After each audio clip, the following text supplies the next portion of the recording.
Honourable Chairperson, honourable members, the subject for urgent debate are the challenges facing SAA, but perhaps more importantly, what are we going to do about them? I think many honourable members have spelt out history, the tragedies that SAA has been confronted with. The question is, we now have the responsibility to put SAA on its feet again, and we will try our best to do so, and I will outline some of those measures. On the 31st of August, Cabinet agreed to our 12-person board. On the 9th of September, the Deputy Minister, the Director General, and myself met with the entire board and made very clear what we expect of the board, the kind of corporate governance that we expect, the King 3 or King 4 rules that have to be followed, and clearly, as many of you have pointed out, this cannot be a business-as-usual situation that the board finds itself in, or the staff and people employed in SAA find themselves in. SAA, as many of you have said, is a key state asset. It's worth a lot of money, potentially. If it does well, it will benefit the state, and it will benefit thousands of people who travel on SAA, but are also employed by SAA. The technical staff, the thousands of ground staff, the managers, the crew, the pilots who ensure that our safety, and the various enterprises that have a business relationship with SAA as well. Some of you, like Honorable Kubisa, have suggested, and I suppose many more as well, that there's corruption and looting that's taking place in SAA. All I ask is give me the evidence, let's refer it to the relevant authorities, and let's have those matters investigated.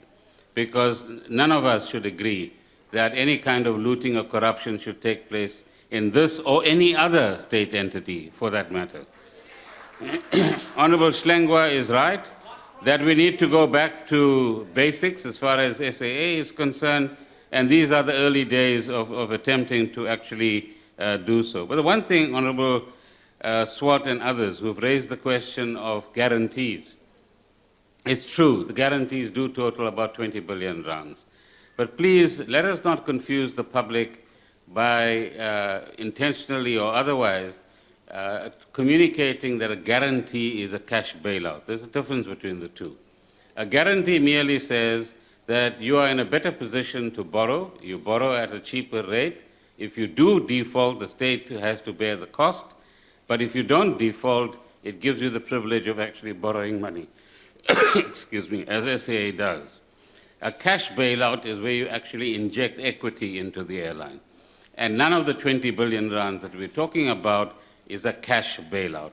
It merely allows SAA to borrow money with the backup of a guarantee. Transnet has a guarantee of 350 billion rands. Many other state entities have these guarantees as well, and they total almost $500 billion rands. But the key is that you still need a financially well-managed airline or entity to ensure that there's no default in payment.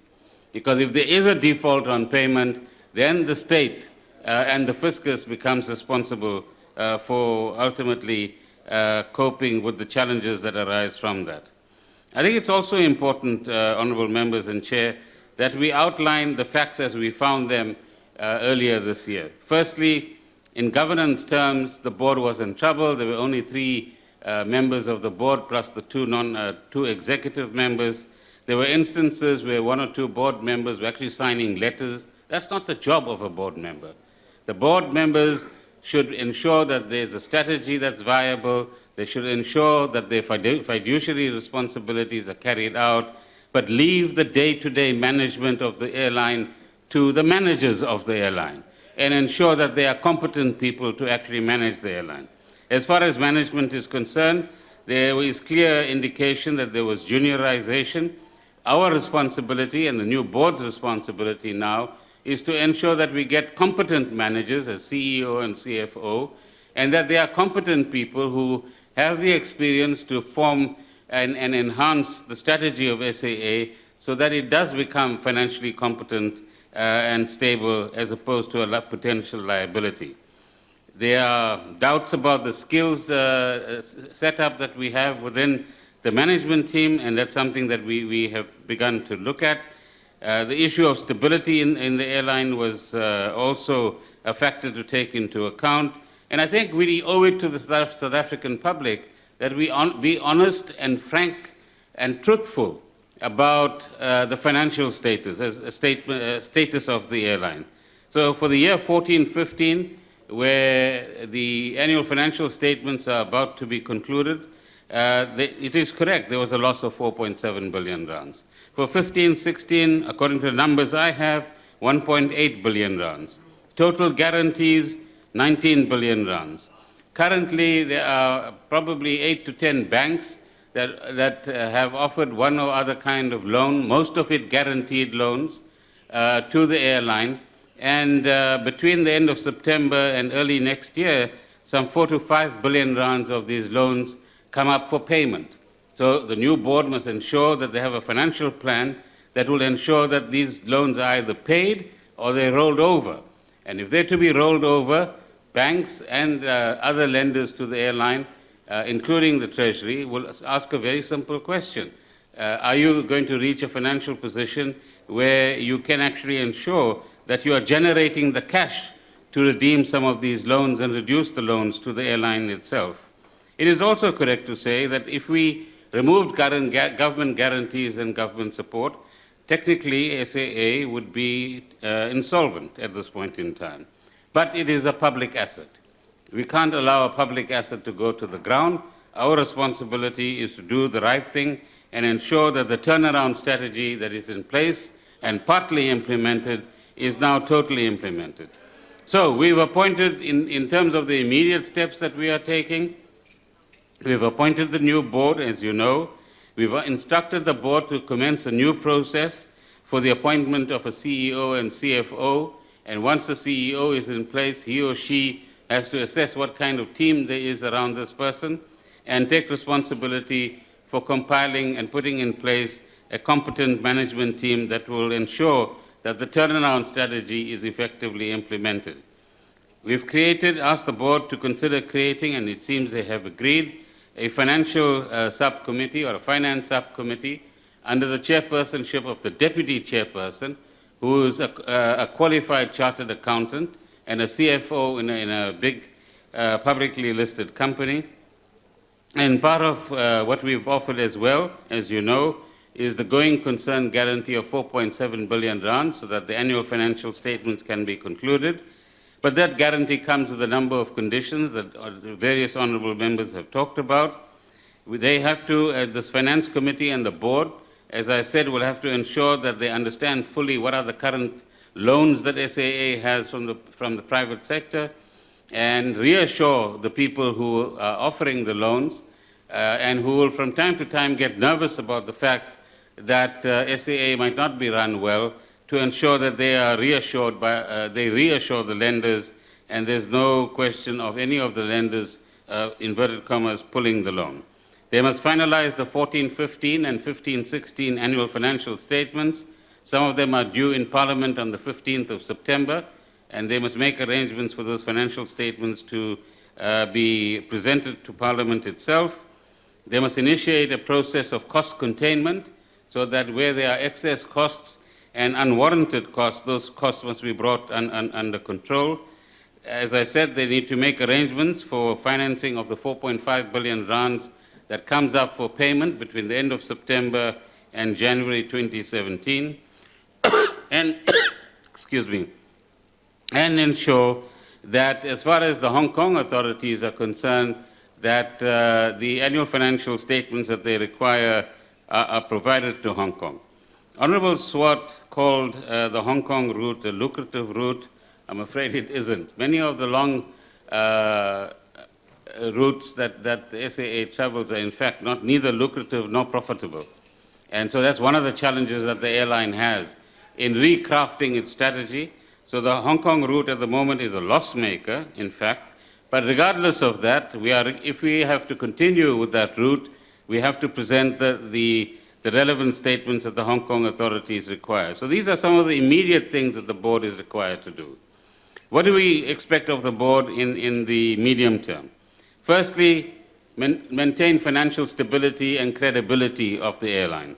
Secondly, ensure that the manner in which the finances of the airline are managed does not constitute a risk to the fiscus.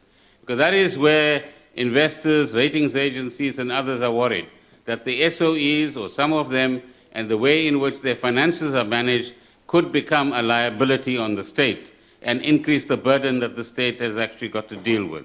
Secondly, ensure that the right corporate governance practices are both introduced and complied with. So non-executive directors, people who do not hold a full-time position within SAA, must not in any way interfere with the day-to-day operations of SAA. They might or might not have happened in the past. I'll leave the guess to you.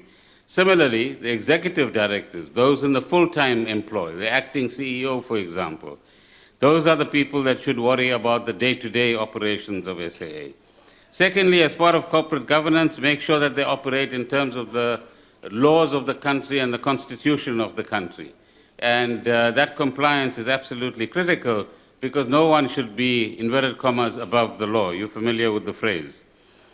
As far as the turnaround strategy is concerned, it is important that the new board develops a sound business plan and a sound strategy, review the existing strategy to the extent it is necessary, ensure that there's a value proposition to customers of SAA, ensure that they review the routes to work out how they're going to balance the non-profitable routes with the profitable routes, so that ultimately the airline as a whole is profitable. And ask the question, what is going to differentiate SAA from other airlines that are traveling many of the same routes that SAA is traveling as well? And what kind of value proposition are they in fact going to offer? We hope that in the next few months, the CEO and CFO will be appointed, and in the months that follow, you're going to get a competent management team in place as well. The process of considering and reviewing whether SAA and South African Express is going to be consolidated or not is a process that has been initiated with the Department of Public Enterprises, and in a few months' time we can certainly come back to Parliament and indicate what progress we've made in that particular regard. On the question of finance, let me go back to a guarantee is not a cash input into the airline. And if the airline requires a cash input from government, then it is up to the new board, having evaluated all of these factors, to prove to government and indeed to Parliament and the public that for reasons that they fully understand and comprehend and can defend as a collective, they require X amount or Y amount. But what we should understand is that in the current corporate plan of SAA, they believe that profitability can only be attained in 2020, 2021. And this date has been moving, so to speak, with each corporate plan. And the board must take responsibility for setting a very clear target date for returning the airline to profitability. Ultimately, what all of us want is an accountable board, an accountable airline, and one that is able to return itself to profitability. We've also asked the board to review all the suspensions that are currently in place to see whether they are justified in terms of the law or whether some of these things have happened on an unjustifiable basis. Lastly, on the question of privatization, I know there are some honorable members who think that privatization is a solution to many of the problems that we have. And whilst on the one hand we appeal to ourselves not to be ideological, we become distinctly ideological when we talk about privatization as the only way forward. I think what we need to focus on in the immediate term is get the board working, get a management team in place, have an effective strategy that supports tourism and other objectives that our government has, and then we can talk about how do we get more equity into the airline and make it a more profitable and effective airline.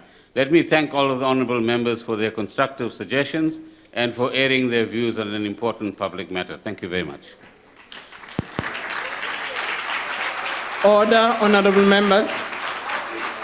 That concludes the debate.